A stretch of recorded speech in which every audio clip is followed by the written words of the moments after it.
pledge allegiance to the flag of the United States of America and to the republic for which it stands, one nation, under God, indivisible, with liberty and justice for all. All right. Okay, thank you. Will the city recorder please call roll? Mayor Jacola. Present. Council President Steinhebel. Here. Councilor Conti. Present. Councilor Mann. Councilor Salvage. Here. Councilor McLean. Here. Councilor Workman. All righty, thank you. We'll move into consent calendar. The following items are considered routine and will be acted by one motion. There will be not a separate discussion on these items unless the council so requests. In that case, the items will be removed from the consent calendar and considered separately. Agenda, Lebanon City Council Agenda, November 12, 2025. Board meeting, 2025-08-25, Library Advisory Board meeting, and 2025-06-18, Senior Center and Links Transit. Council meetings for 2025-10-08, City Council regular and executive session meeting, and 2025-10-29, City Council executive session meeting. Excuse me. Liquor license, the landing at the Tolman Brewery, Afterglow Arcade, and Dark Bloom Coffee. Is there a motion? Move for approval. Second. Motion's been made to approve. It's been second. All in favor? Aye. All opposed? Motion passes.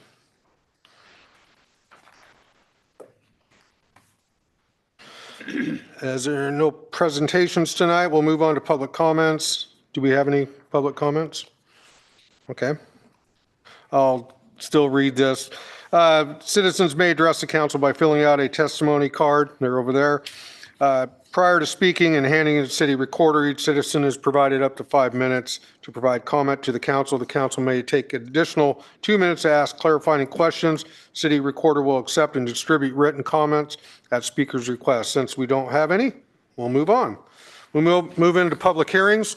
On the first one, I'm going to recuse myself and hand it over to the president of the council to conduct this portion. Okay, thank you.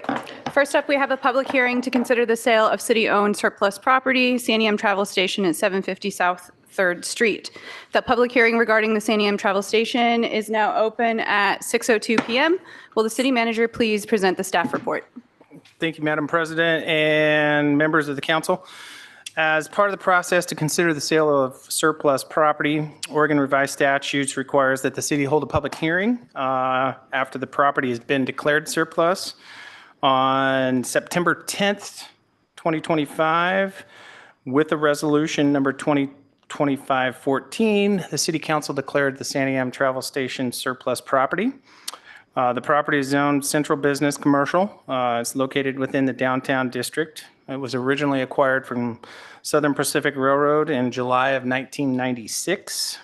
One thing to note, the building is to remain on the local historical registration list. In general, that means that the building shall maintain its historical look and historical features. Council and committee meetings were relocated to the library, this building here, in June of 2025, and that's what the facility was previously used for. The school district also uses this. An appraisal was performed by the Jackson Group in November of 2024 for $560,000. Lynn County real market value has it valued at $609,390. The city has received a letter of intent from RB Acquisitions, LLC, to purchase the property, which is part of Rick Franklin, for $525,000. Some of the terms in it are shared closing costs. Buyers pay half the escrow recording fees, seller pays title insurance, and 3% brokerage, half escrow fees, applicable taxes. Public notice has been issued on October 30th, November 4th. Reason I'm reading all this out is this is per statute, things that we have to declare when we're selling surplus property, so it's kind of benign, but we're going through that process. This process complies with ORS 221-7.725 and LMC 3.16. Sale proceeds will follow city financial policies and legal requirements.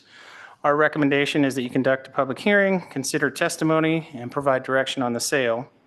Options for council include authorization to sale to RB Acquisitions LLC for $525,000. Direct staff to solicit additional offers or take alternative action as deemed appropriate. A couple other items to note. We're working through the logistics of incorporating what is now 3rd Street into the sale, which was included in the appraisal. Based on the research to date, we will need to vacate the western half of the property. During a vacation, that property is then reverted back to the property owner. In this case, it would go back to the building that the property that the Santiam Travel Station currently sits on. Research has also shown that the eastern portion of what is now 3rd Street was never dedicated as right-of-way.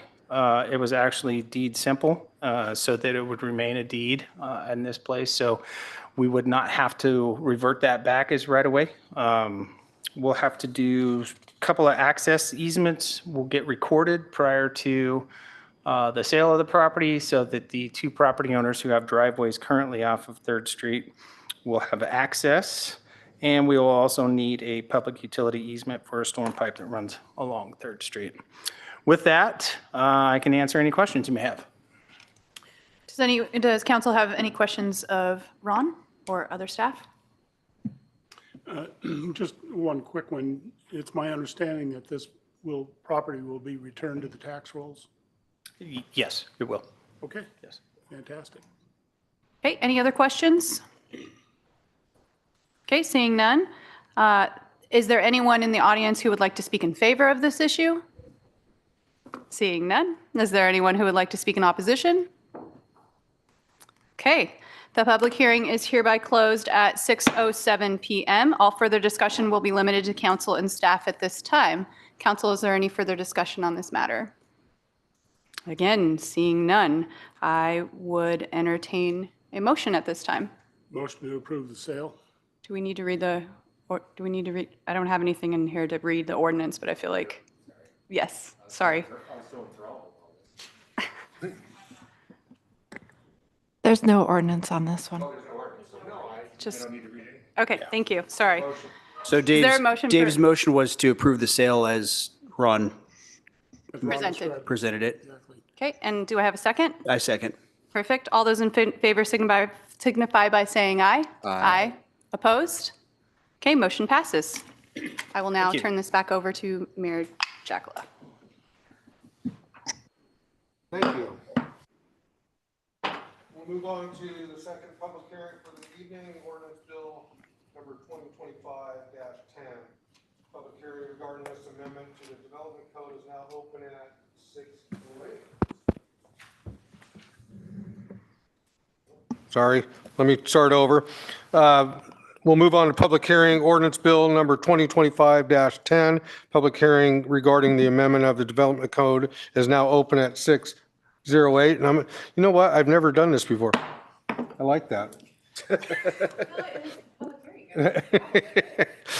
And we'll turn it over to the city attorney to give a staff report. Well, thank you. I have to admit, if this is a really good staff report that was written, I'll take all the credit. But I have to admit, it was done by Kelly Hart before she left, and she did a fantastic job. And with obviously Ron's review and my review.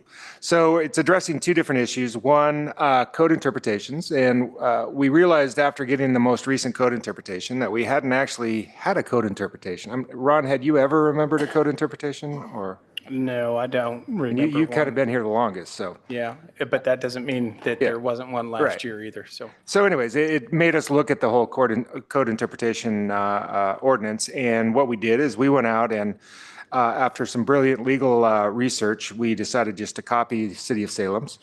And we thought, we looked at a bunch of different ones, and Kelly did. And we kind of pulled out the stuff from the City of Salem that we thought made the most sense. And it does a lot as it relates to interpretation with respect to making sure that we don't have ambiguous terms and all of that kind of stuff. It's not a huge difference from the previous one, but it's a little bit cleaner, gives a cleaner method of appeal and is a little bit more comprehensive. So if you have any questions about the code interpretation amendments, please feel free to ask. The second step was to basically incorporate the code interpretation that we did with respect to recreational trails and make it more consistent and more user-friendly as it relates to going forward with respect. We actually got rid of the definition of recreational trails and used recreational areas, which a trail would fall within the definition of recreational areas. So that would be a change, and it would be used going forward, not only with the Build Lebanon Trails stuff, but any other recreational trails that were public that would go forward. And we also kind of delineated between private and public parks, and which would include public or private trails. So we tried to clean everything up. Kelly, I think, did a fantastic job. If you don't think so, I'll make sure and call her and tell her.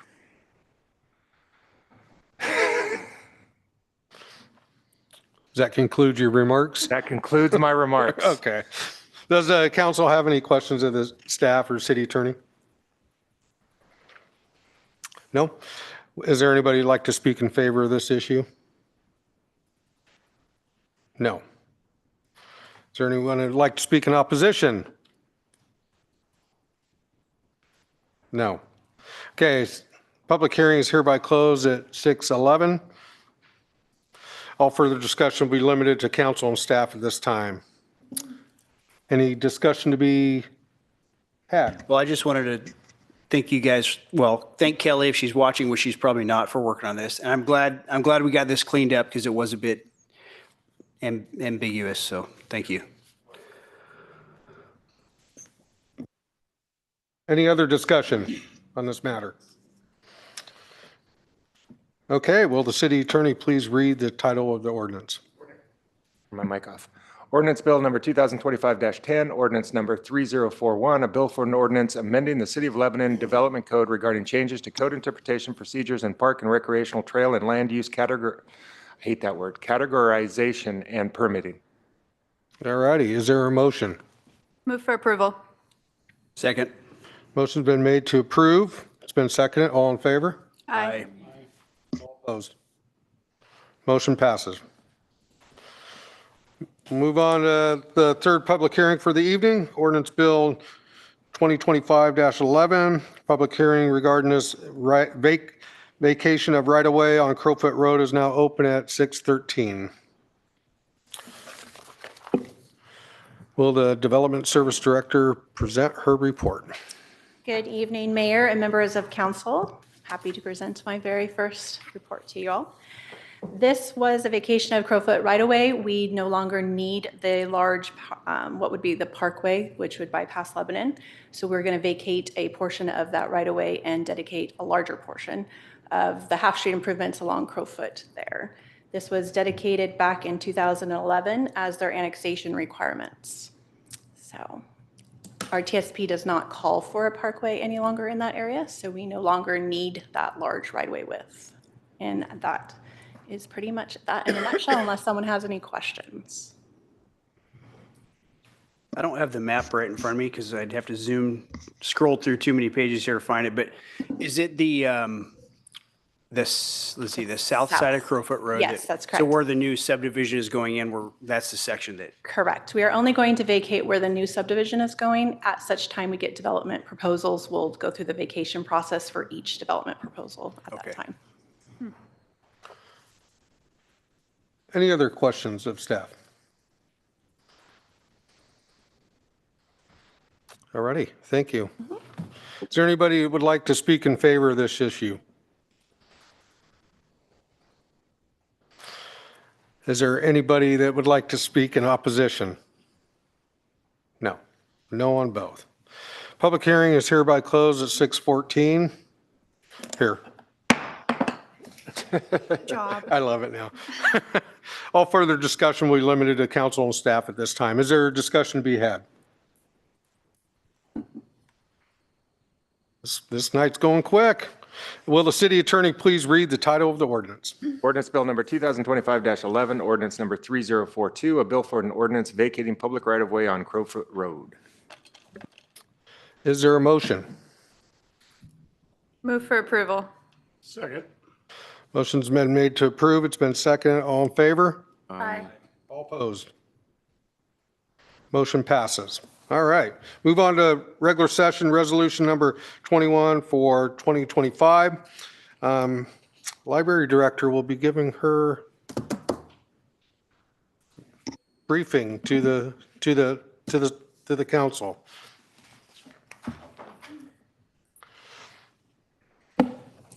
Good evening, everyone. Okay. So, yeah, it feels like I was just here doing this for you all, but things have changed a little bit. So you'll notice some new artwork there, some new 3D artwork from the architects. Basically, we have expanded the expansion. So we're presenting our enhanced vision for a transformative community space that will serve generations of young learners. Is this going to work? Oh, there we go. So why are we expanding further? We did a little needs assessment and it just revealed greater demand. Our initial project underestimated the true scope of community needs and growth. Feedback from families and staff highlighted the necessity for a more comprehensive approach. The expanded design accommodates our growing population and evolving needs, ensuring the space remains relevant and functional for decades to come. Back in 2017, when we started this, our programming was essentially story times, and we did 5 different story times. And it was always busy over there. It was really loud. It was really disruptive to the rest of the library. But now, 8 years later, we're not doing only story times. We're doing fewer story times, but we're doing programming for after-school kids. We're doing lots of teen programming. And the little room that we were looking at building just for story time, it just became very obvious that that little 500 square foot space was not going to be enough for all the different types of programming that we do. And nor did it allow us for growth. Obviously, the town is growing, the library is growing, and you'll notice that little quote at the bottom of the screen. We did ask for some letters of endorsement from people that attend various programs so that we could use them in our grant applications, and one person commented, "The town is growing and we need our library to grow with it." I thought that was a good quote. So when you look at the difference here, this is the new plan that you see on the screen. It's essentially the same, it's just bigger. So back in 2018, the total square footage was 746. What we're looking at now is 1,605. That 746, a little over, like 220 of it was the little vestibule. The actual room itself was around 500. In this new plan of 1,600 square feet, the multipurpose room is about 1,000 square feet, which is just going to give us a lot more just opportunities for use for a lot of different things. Obviously, with this dais in here and all the programming that we've absorbed, all the meetings and stuff that were happening at the travel station, we don't have as much access to this room as we did. And we're really nervous about letting the kids in here around all this equipment, to be honest. So we just really want to get this other room built so that we can do all the programming that we want to do. So the cost per square foot back in 2018, the cost assessment that we had, it was $825 per square foot back then. That's gone up significantly. It's now $950 per square foot. The original plan, adjusted for current costs, would have been $0.7 million. The new plan that we want to build is $1.5 million. That is 115% more space, with approximately 15% increase in cost per square foot. Just an overview of the project. This scope is smaller than any other city initiatives and will not require additional city funds. Our funding strategy will be a combination of grants, community fundraising, local business partnerships if there are any to be had. This project is perfect for a CDBG grant. There's a lot of potential there. We'd like to partner with some expert consultants that will help us secure up to 1.5, which is what we need. in CDBG grant funding. There's a strategy to that. The CDBG application scoring, it's a point system. They look at things like community needs. They prioritize low to moderate income. Last figure I saw, Lebanon's LMI was 56%, I believe. So we meet that criteria. They also look at project effectiveness, a well-developed project that can start quickly.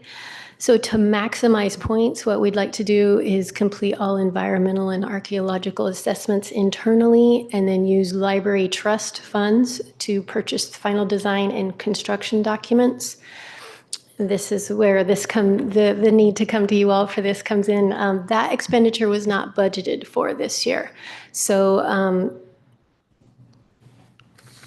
I don't think that's the right, I have a different page than what's up there. Mine has the ordinance. No, it doesn't matter, I can read it out loud, but just so you. So that expenditure was not budgeted for this year. An appropriation transfer from the general fund will allow the library to use its own funds from the library trust to move forward with the expenditure, and that's ORS 294.4633. Sorry, Julie, I don't know if I sent you the wrong one or what happened there. So this is a low burden, high impact project that aligns with strategic goals. It could be delivered quickly while larger capital project efforts continue. It's strategic plan aligned. It advances city goals for youth, families, equitable access, and community well-being. It scales library services to match population growth, strengthens early learning and lifelong learning access. Low operational impact. It's a small scale project. We're going to use consultants to both write and manage the grant and oversee the environmental cross-cutters that need to happen. So we'll be asking for minimal support from existing staff as project management. It does not add significant capacity strain to already stretched teams. The funding approach leverages grants and funding from the library trust, so minimizing any city burden. Quick delivery, should be a fairly short construction window. Benefits realized rapidly once funded. Smaller scope than other city capital projects that are currently under discussion. And shovel-ready sequencing positions us to move as soon as funds are secured. Next steps and call to action. We'd like to finalize this in spring of 2026. We'll have complete architectural drawings and permit approvals in place. We'll have our consultants apply for CDBG grant application in fall of 2026. If our project isn't chosen on the first round, we'll be well positioned to play again in the second round. I'm here tonight just asking that you endorse the expanded design and authorize the interfund transfer for this community investment. With your support, we can provide a modern, welcoming space that meets the needs of our growing community. That's it.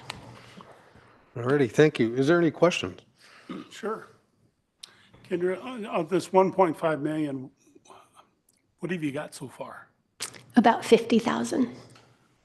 We haven't really started fundraising yet.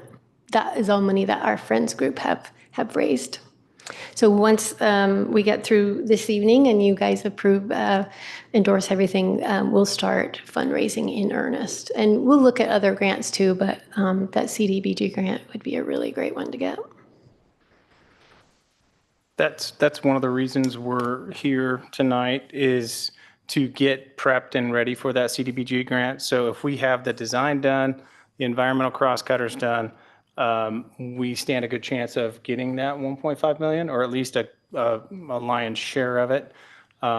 Without having those steps done, we don't score as high on the granting. So I think there's a really good chance to get CDBG money, whether it be this round or the second round. So Kendra and I have been working with different consulting firms to manage that CDBG grant application, as well as managing the grant itself, should we get it. So that's kind of why we're here tonight, in the hurry, I guess you would call it, and rather than waiting till next budget cycle, so that we can be in line and be ready to attack that grant should it come available. So. Kendra, on the previous design that you had before, what was the total cost on that? 0.7 million, 700,000. So pretty much just doubled it. You doubled the size. More than doubled in size and doubled in cost, yeah. Now, just to give me an idea, you're looking at 1,500 square feet? Is that what you said? It's over 1,600 in total. Yeah. What's the footage of this room? Just This room is, I knew you was gonna, I think this room itself is about 1,500 square feet.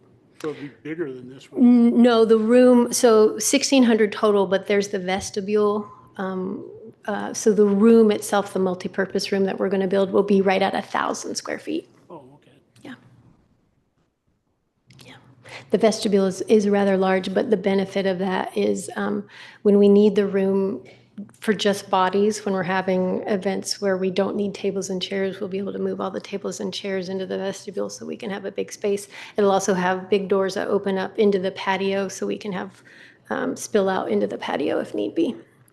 I know there's a lot of strollers too that come Yes. for story time and whatnot, and that gives them Yes. a place to park. Yeah, yeah, for sure. You know, I'll admit, 20 years ago, I thought libraries are on their way out. You know, with the advancement that we've had in technology in the last 20 years, I thought libraries can't survive, just like they'd go on the wayside like Kmart did. Right, yeah, yeah. But this library is thriving. It's adding a lot to the community, Thank you. and I'm I think so too. And I certainly haven't seen any decrease. If anything, we're busier than ever. And like I mentioned today at the meetings, in times of economic hardship, people cut extraneous things like cable and Wi-Fi if they have to, and they come to the library for that stuff. So I think libraries are needed. There's a lot more than just coming to a place to read a book. For sure. You know, I walked in here one day and Frank's, you know, doing a story time out here with a bunch of little kids. Yeah. Wow, that is so cool. Yeah. I mean, that's just one of the things that the library Yeah. is doing for our community. Yeah, So it's I that applaud- we do that I every applaud year. you on It's important that children learn not to fear police. That's a big part of why we do that. We also have the fire department come. We have dentists come in and teach the kids about how to take care of their teeth. Yeah, we do a lot of fun stuff that's important for families. Yeah. Big Thank you. boost for the community. Thank you. I'm a fan. Good. Any other questions? I have one. Mine's more for the engineer, Ron. Oh, no. So I love this idea, and I'm in support of getting that built. Does 1,000, maybe I did my math wrong in my head. Does $1,000 a square foot, doesn't that seem high for a slab foundation? No. No. I'll tell you why. Because it's the economy of scale, right? So if you were going to build this whole entire library, it probably wouldn't be $950 a square foot. But when you build something like that, you got to factor in bonds, insurance, mobilization. You know, it's just a smaller scale. So profit margins, they don't want to lose those profit margins. So that's pretty typical of what we're seeing on new building construction. You can swing that down. I don't know where that crossover point on square footage is, where you start to see a little more economy of scale on it, but that's what we see. Okay. There's no other questions. We're going to move to Finance Director. You had some comments on this resolution? Yeah, so the actual resolution itself is the budget authorization, as Kendra alluded to earlier. This one is a little weird because of how the state requires that we set this up. But like Kendra mentioned, we don't have existing budget authority, at least not to this extent, in what we call Fund 830 or the Library Special Revenue Fund. In order to do that, we have to take expenditure authorization from another fund, in this case, the Wastewater System Development Charge Improvement Fund, where we have budgeted $4 million for capital projects that we aren't going to end up using this year because we're not moving forward yet with plans for kind of a wastewater treatment plant renovation and upfit. So we're going to take that expenditure authority, move it out, transfer it out over to the Library Special Revenue Fund. This does not move any actual cash. So the Library Special Revenue Fund ended last year with about $400,000 in cash of their own. All this does is provide them with the expenditure authority to do it. But in order to make the books balance on both sides, we have to take it out of the capital line, put it in a transfer out, and then on the library side, we have to put it on a transfer in and budget the actual expenditure authority. So it looks like cash is changing hands, but that's not going to be the case, and there won't be any loan to pay back next year. So And just to be clear, we're not using wastewater money to build the library. Promise. Well, if you wanted to, I'd be okay with that. I don't want to. all we're doing here is saying the wastewater fund gets to spend $150,000 less of its own cash. The library gets to spend $150,000 more of its own cash to make this transition occur, or this transaction occur. It's weird. Anybody who wants to study local budget law, I welcome that conversation because it's a weird one. All righty. Is there any questions of Brandon? Yeah, that makes no sense, but okay, I agree. Like, I got it. That was my. You are the numbers guy, and you say that this is okay, and I'm gonna go with that. Yeah. We did confirm it with auditors when they were here last week. so Fantastic. We are good to go. I will just say I'm totally supportive of this. You come in, you see all those kids over there, and they are loud. Yeah, really. But so this will be a good addition. So with that being said, will the city attorney please read the resolution? Resolution number 2025-21, a resolution authorizing a transfer of appropriations for the City of Lebanon 2025-26 budget. Is there a motion? Move for approval. Second. Motion's been made to approve. It's been seconded. All in favor? Aye. All opposed? Motion passes. Thank you, everyone. Thank you, Kendra. All right, we'll move on to departmental reports. City manager. Thank you, Mr. Mayor, City Council. I need to probably step back a little bit and formally introduce what you guys all met her today. Shanna Olson is our new Development Services Director. Shanna, thank you. So just for everybody's knowledge, glad to have her in the position. A couple of other things to go over with you. We've had some departmental changes at City Hall. So with Shanna stepping into this role, she's also going to keep the development side engineering and general engineering under her wing. We have moved Colson Shanks, who was in the capital side, up to the development side as a project manager, and he will be doing Shanna's old job. Mike Trippett, who's been with the city forever and a day, has agreed to step up and be the city engineer. And that work group will then be moved in under Jason Williams as the director. So we're eliminating the engineering director position. We'll have a city engineer. We'll probably look at maybe hiring an assistant city engineer because Mike's going to retire here in the next few years. To get somebody lined up, kind of part of our succession planning. So those are the changes. I think they're good changes. I think there's some cost savings in it. We've got the right people in the right spots. So it took a little while to get there and all the pieces lined up, but I'm happy with the changes that we've made and look forward to moving forward. The only other thing I've got is the State of the City Chamber Lunch on December 5th. The mayor and I will be giving the state of the city. And with that, I'm happy to answer any questions you may have.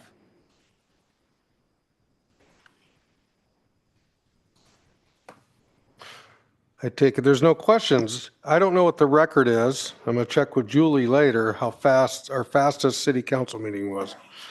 28 minutes. What's that? It was 28 minutes. You were, I was gone, wasn't I? I think I was. Okay, we'll move on to items from council. Does councilors have any items they'd like to bring forward? Well, since we didn't beat the record, I guess we can just keep talking. Now, I have a question for Brandon regarding the funds from the sale of the train station. Mm-hmm.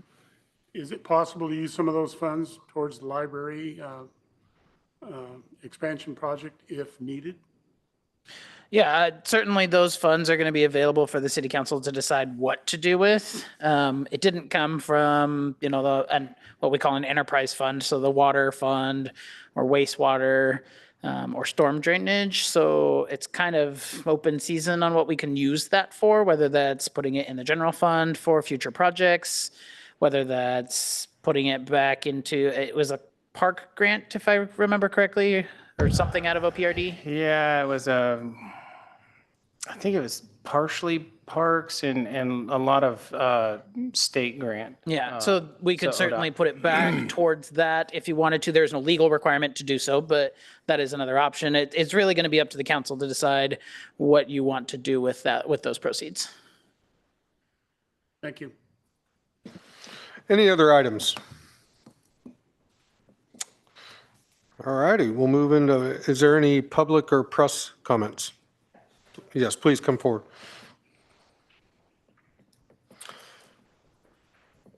Just make sure you state your name for the record. Yeah, Sarah Brown, Lebanon local newspaper. Regarding the sale, real quick, it was $525 this sold for.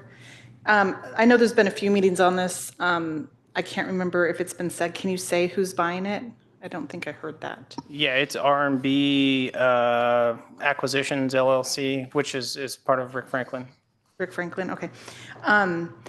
Do you know off the top of your head or in front of you, the cost to keep or maintain that building? So I can tell you we spent about $10,000 a year in utility costs alone. They've had a preliminary investigation done, and there's probably $60,000 to $70,000 worth of improvements that need to be done right away. So looking at that, you're probably, if you said you were going to set aside money, you're probably $25,000, $30,000 a year. And then were you also bringing in a little bit of revenue, renting it out or something? Very small. Very Yeah, small. very small. And that's all I had. Okay. Thanks. Alrighty, thank you. Details are in the packet too, if you need to. Oh, Pull it well, up. you want me to work for it? Okay. Yeah, just letting you know, it's in there too. All righty, is there any public comments? I think we only have one person from the public here. Everybody else is staff or press, so, okay. Okay, well, we'll move, next scheduled council meeting is 2025-12-10, regular meeting. If no one else has anything to say or contribute,